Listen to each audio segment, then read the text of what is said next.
It's not like any other podcast, coming to you straight from the heartland, where investing is told like it is. It's time for Darin Garman's Paranoid Banker Podcast.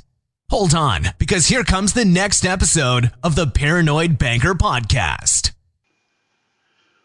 Well, hey everybody, Darin Garman here, and you're going to think I'm a little bit crazy after I go over this podcast, after you listen to this podcast.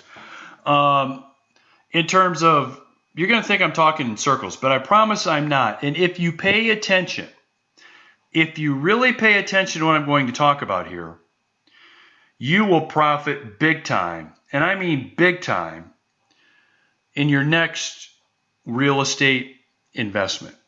Okay, or you can even improve your current investment, as a matter of fact, by listening to what I'm going to tell you in terms of criteria. Okay, criteria. So when anyone is out looking to invest, whether it's, let's just use multifamily because it's an easy one for all of us to understand, apartments. Am I going to invest in a big property, a small property, 12 units, 100 units? Am I going to own it myself and run it myself? Am I going to be part of a partnership? Am I going to own it myself, but maybe a management company's managing it? I mean, there's all sorts of things to think about there, right? But property, what kind of property am I going to invest in? It's important to know that, obviously. Okay, important to know. Or at least have a range, a ballpark, something you can use as your pretty much litmus test on what you're going to be looking at. Same goes for location. Okay, and by location, I mean street address in terms of the amenities, the advantages and disadvantages, by the way, that particular address offers. In our case, we're talking about residents or tenants. Okay, so you can make the argument that the better the address, the better the location, let's just say closer to shopping, closer to maybe new retail development, maybe even new commercial development, closer to bus lines, closer to walking trails, closer to snowmobile trails, closer to lakes, rivers, etc. You see what I mean? Okay, you see where I'm going? Location is pretty important. And you could make the argument, I think pretty successfully, that the better the location, I mean the closer to maybe new development, retail, commercial, walking trail, boating, etc., the more valuable that property will be. Wouldn't you say? I mean, just in general. Yeah, I mean, you can make that argument, and I think pretty successfully. But there's one thing that trumps all of those. Okay, there's one thing that trumps location. There's one thing that trumps property in terms of size, age, etc.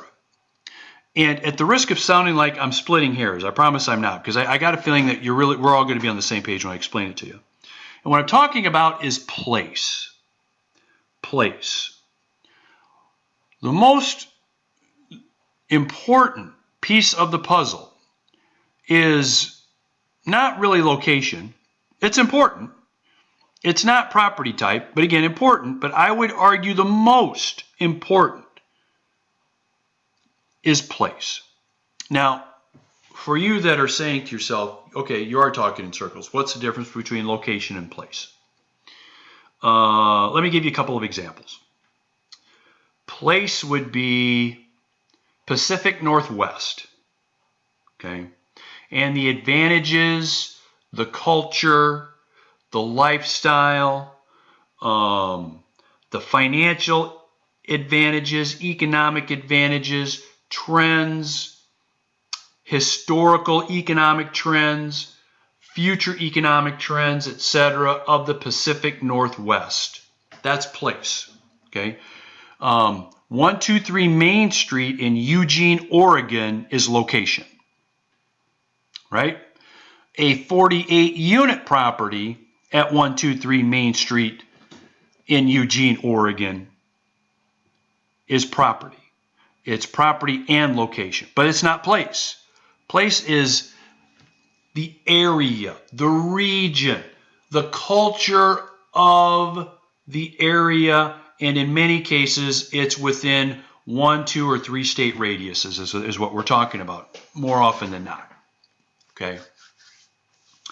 And so if you put a map of the United States, up in front of you, or you pulled it up on your computer, you could start circling 5 or 6 places in the United States, and heck, you could do it with really any country, really, of where you can choose to invest, right? So let's use another example. Heartland of America is place. 4900 16th Avenue Southwest in Cedar Rapids is location. The 72-unit Rain Tree Apartments is property. Okay. Now, what you need to know about what I'm talking about here is all 3 of these need to work in tandem together. Okay, so in other words, all 3 need to be good. You can't have one of those out of kilter. If you do, it increases the chance that your investment will not nearly be what you think it should be, or will that investment in that property reach its potential. Okay? The closest to that would be good place, good location, property in bad shape. Okay. Maybe we can go in and, let's just say, do some improvements to the property to get it to where it needs to be and profit from that. Okay. And I would argue that, yeah, you can probably fix property. Okay. But you can't fix location. And above all, you can't fix place. You can't. And it's always best when the 3 of them work in tandem. Anytime I've made an investment mistake, anytime I've screwed up and I've gotten involved in let's just say a property that didn't reach its potential. It just didn't perform like it should, or I thought it should, or I call these magic wand properties where, you could wave a magic wand at them and they still just can't turn the corner and get to where they need to be. And they're out there. They're out there. I've been involved in it before. Okay? And I find when I look at the ones that were missing one of those links, place being more important, followed closely by location, follow number 3 by property. Okay? Any investment goof I've made, I'll just call it mistake or poor results, let's just say less than average results, have come from not making sure that those 3 items were present when the property was purchased or when I invested in that property. Okay? And I would argue again, place is the most important. Because the first thing that tenants think of, residents think of, the first place that an investor that's going to come in and buy your property from you at some point in time thinks of is place. Okay? And one of the main reasons for appreciation in general is place. Okay? So a lot of things hinge on place. And sure, you can have what I call the outliers in terms of location. So let's say you owned a apartment property and then all of a sudden across the street, let's just say some Fortune 100 company decided to build its corporate headquarters. Well, they're going to be coming knocking on your door and they're going to write you a big check to have your property. Okay, so aside from some of those things that just kind of serendipitously happen, which they can, place is where it's at. Place is where the money is really made, and place is where most of the focus should be. Again, all 3 are important. Place, location, and property. All important. But it's place that really is like the cement that keeps it all together. And I find that when I'm talking with investors, either on the phone or email, maybe a Skype session I'm having with them, that they don't give much thought to place. They're just looking at return. Okay, what's the return? How much return is it going to have? What's my income going to be? What's my return? Now, important question that needs answering, right? But beyond that, I don't care if you're being told the return is 20%, you better make sure that the place, number one, is good, location, and property. So let me give you an example on how you can get upside down on this. I've seen this happen all the time. Older single-family homes that were converted to apartments fall into this category most of the time. And so I've talked with dozens of investors over the years, probably even over 100, I would bet.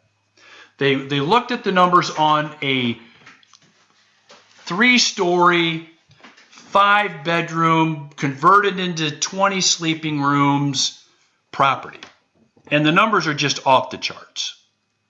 If they look at the numbers, their return's like 30% on their money. Who can't be tempted by something like that, right? So there's an example where maybe the numbers make sense, but does the property make sense? Well, you've got a 100-plus-year-old converted house. I'd say probably not. Now, if this property was, again, next to the corporate headquarters, that would be an outlier. If this property was next to the hospital that they're going to add on and expand, that would be an outlier. If the property was right across the street from the college campus and the university's expanding, that'd be an outlier. So those aside, just in a neighborhood, a 100-plus-year-old single-family home that's converted is not a good match for property. So it kind of fails that litmus test. Then in terms of location, most older homes that are converted like this, where the neighborhood, the area, the zoning has allowed this to happen, are in lower income areas. Not all. Look, not all, but most are. So now you have a property that doesn't fit our criteria. You've got a location that doesn't necessarily fit our litmus test. But let's say place does. Okay, so let's say it's in, let's just say it's in a community in the Pacific Northwest. So Pacific Northwest is growing, is doing great. Economics are just fantastic. Over the last 10 years, it's been good. Growth looks like it's going to be continuing. All that's great. But because we've really missed the ball on location and property, we can't take advantage of that. Right? We can't take advantage of that. So I get investors that call me all the time saying, Darin, you're not going to believe what I did. That's how, when they say you're not going to believe this, I know the story's coming. And it's somewhat related to this. They find this converted house in this lower income area. They plug the numbers in, and the numbers are off the charts. And they think, how in the hell can I lose on this? Only to find out after they've owned it for 6 months, they've lost, and in many cases, they've lost a hell of a lot. Okay? So what does this mean for us as investors? What should we take away from this? What do we need to keep in mind? It's really coming full circle. So let's go over it just one more time. Place, number 1. Location, number 2. Property, number 3. The best investors, the most successful investors I've been around, the most successful properties I've owned that have just kicked ass, have met these criteria. These 3 criteria big time. Okay, and so it pays to know out front. You want to avoid an investment mistake. You want to make as much money as you can. You want to be looked at as a really smart real estate person, a real estate investor, owner. Then these 3 things are I guess I would call the 3 musketeers you must always keep in mind. Okay. And again, place, location, property, with emphasis on place. All right. Now, you're going to be getting this information now. Thanks for joining me on this podcast, by the way, this week. You're going to be getting information on this a little bit later. But for those of you that have gotten in touch with me and said, hey, let me know when something interesting pops up because I want to be involved. I want to be working with you, Darin, and owning some properties with you and investing with you and taking advantage of what you've got to offer in terms of owning these apartment projects myself and being an active owner in them. I have 2 projects in the works that you're going to want to know about. One is a 12-unit property, which is meets the criteria that we just talked about, and would be really good for not only the experienced investor, but if you're don't have a lot of experience investing in real estate, or you've not been involved in many real estate partnerships, and this is something you've been thinking about or considering, this would be a good one to be involved in. It's a really good size. It doesn't require a ton of capital, and it's a really good get your toe in the water way of really seeing how this goes and how you would benefit from it. So we've got a really good 12-unit project that I'm working on right now. As a matter of fact, I just got done this morning having a conversation with our attorney who's working on the final draft of the purchase agreement to buy this. And so if you want to be involved with us, let me know by sending me an email and telling me you want the information on the 12-unit package when it becomes available, and we'll make sure that we get it to you right away. I have another project similar to that is very interesting. It is a 48-unit project that I just toured, as a matter of fact, with one of our partners on Wednesday of this week, and walked away touring it, studying the financials, feeling very, very good. And this will be a property that we will also take a shot at buying as well. So you've really got 2 upcoming opportunities if you want, for those of you that have been waiting. And I know some of you have been waiting patiently, by the way. And that's the thing I tell investors all the time, is these darn properties, the thing that drives you crazy is they come up when they're ready, not when you're ready. We're ready today. They just don't rear their investment heads up out until they're ready to. And so sometimes it could be a month, sometimes it could be 3 or 4 months until we've got good opportunities. But these are 2 good ones. And I think 2 that you'd want to be involved in, the 48 unit as well as the 12 unit. So again, email Darin at heartlandinvestmentpartners.com, and I will get the details out to you once we're done putting it together, which should be here within the next couple of days. Okay? All right. So thanks for joining me on this week's podcast. It's been great to have you. And remember those 3 musketeers, right? Place, location, property, with emphasis on place. That's right. Have a great weekend, everybody. Talk to you later. Bye-bye. Thanks for joining Darin Garman's Paranoid Banker Podcast. For investment questions, comments, or to get in touch with Darin, go to www.garmanblog.com. Thanks for joining Darin Garman's Paranoid Banker Podcast. For investment questions, comments, or to get in touch with Darin, go to www.garmanblog.com.